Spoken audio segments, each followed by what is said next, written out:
Yang paling Tama takuti saat ini adalah ada orang lain di sekitarnya yang sama seperti Leo. Tama paling takut kalau orang misterius itu telah menanam berbagai mata-mata di sekitarnya.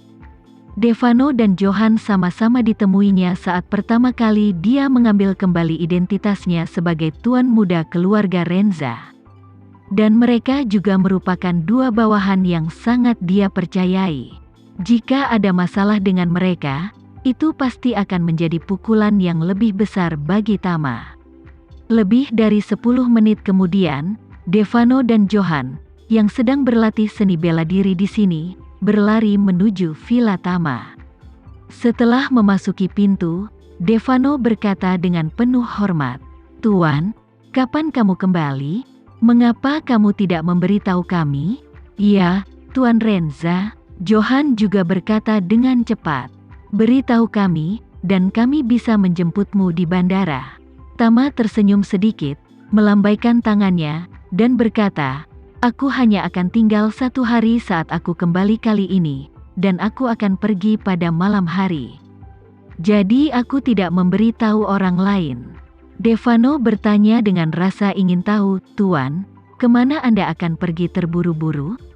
"Pergi ke Amerika Serikat," kata Tama santai, lalu bertanya pada Devano, "Devano, apa pendapatmu tentang Pak Leo? Apa kamu tahu tentang dia?"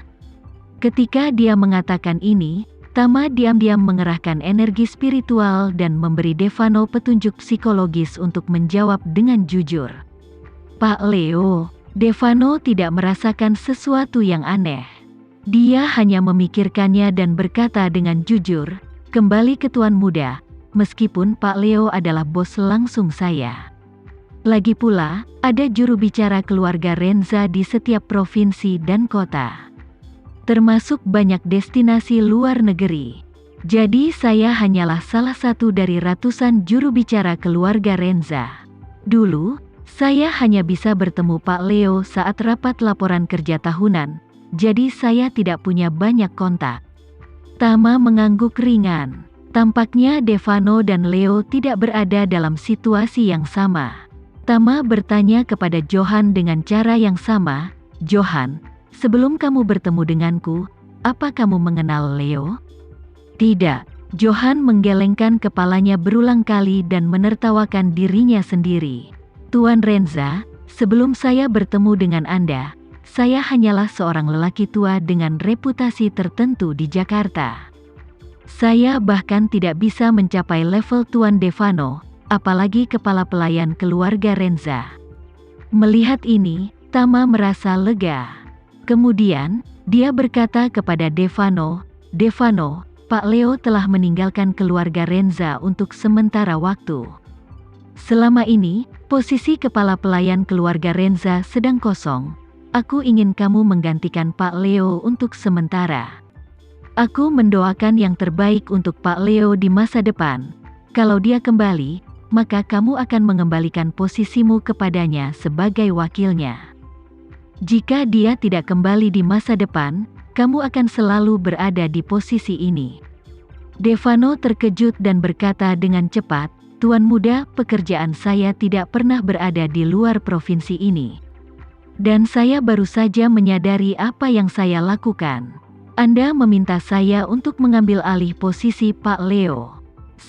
Bagaimana saya bisa memiliki kemampuan?" Tama bertanya balik, "Bukankah itu juga merupakan langkah Pak Leo? Apa dia tidak mendaki selangkah demi selangkah?" "Ya," Devano berkata dengan canggung, "Pak Leo menghabiskan lebih dari 10 atau 20 tahun untuk mendaki. Kemampuan saya jauh di belakangnya, dan kualifikasi saya mungkin tidak meyakinkan semua orang." Tama melambaikan tangannya, "Aku adalah kepala keluarga Renza. Posisi kepala pelayan keluarga Renza. Siapapun yang kuminta untuk melakukannya secara alami akan memenuhi syarat. Itu tergantung apa kamu ingin melakukannya." Ini, Devano tiba-tiba mengalami konflik. Baginya, posisi Leo adalah puncak teoritis dalam karirnya. Awalnya, dia tidak berani mengingini bisa mencapai ketinggian Leo di masa depan. Namun, setelah diapresiasi dan dihargai oleh Tama, terkadang ia merasa selama ia tetap berada di sisi Tama dan bekerja keras dengan sepenuh hati, Tama mungkin akan memberinya kesempatan ini di masa depan. Tapi itu pastinya adalah sesuatu yang hanya bisa kamu harapkan setelah kamu berusia 50 tahun dan telah mengumpulkan cukup pengalaman. Tapi dia tidak pernah membayangkan Tama tiba-tiba memberinya kesempatan untuk mencapai langit dalam satu langkah. Satu-satunya hal yang dia khawatirkan saat ini adalah dia takut dia tidak cukup kompeten. Namun, saat dia melihat mata tegas Tama, dia tahu bahwa kemampuan Tama untuk membuat keputusan ini tidak hanya mewakili pengakuan atas kemampuannya sendiri tapi juga mewakili kepercayaan terhadap kesetiaannya. Jadi, dia mengertakkan gigi dan berkata dengan keras, "Tuan muda, terima kasih atas bantuan Anda. Saya bersedia berusaha sekuat tenaga dan memberikan segalanya. Jika saya tidak mampu, saya akan mengundurkan diri dari Tuan muda sesegera mungkin." Tama berkata dengan penuh penghargaan, "Jangan khawatir jika kemampuanmu tidak sesuai standar. Aku tidak akan nepotis dan pasti akan menggantikanmu secepatnya."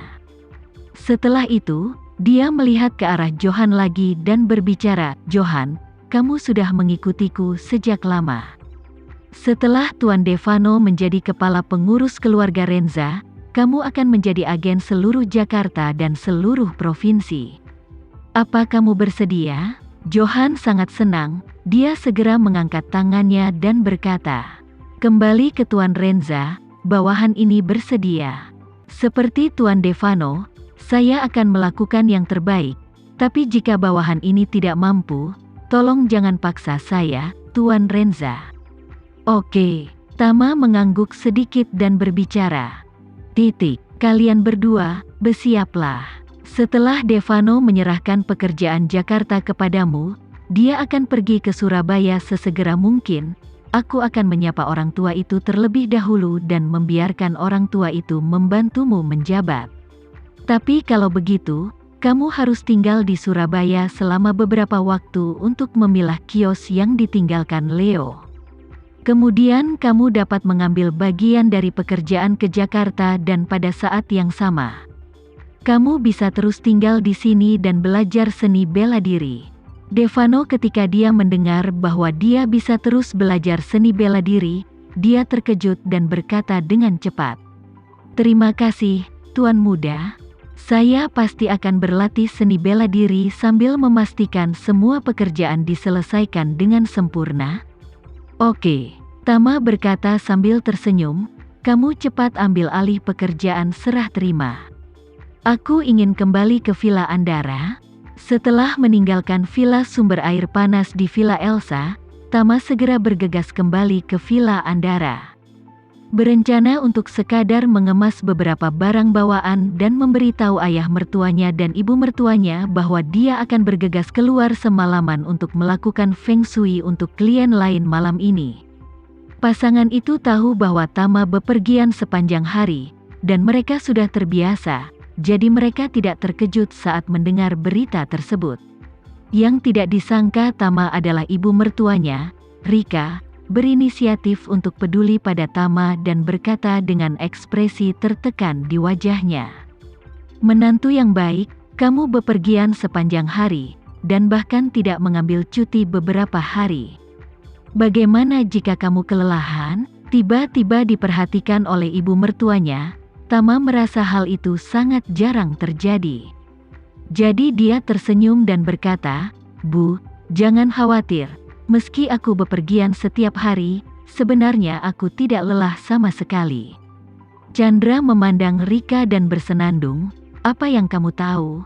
Menantu laki-lakiku yang baik sekarang menjadi ahli feng shui. Jangan lihat dia bepergian di luar sepanjang hari. Orang-orang yang mempekerjakannya adalah bos besar dan bintang besar. Orang-orang ini ingin lebih tertarik pada ahli feng shui daripada ayah mereka sendiri. Aku juga menghormatimu.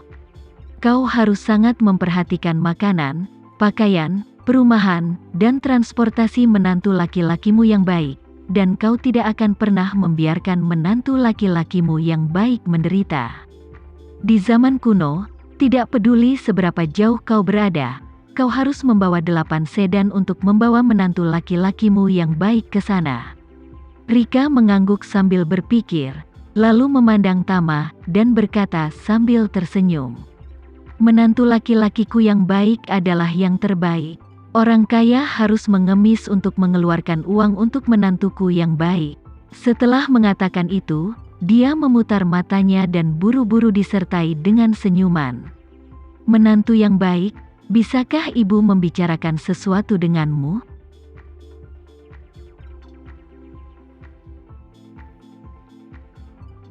Sekian dulu ya video kali ini, kita lanjutkan lagi videonya di lain waktu. Oh iya, bagaimana menurut kalian? Semoga bisa sedikit menghibur kalian semua.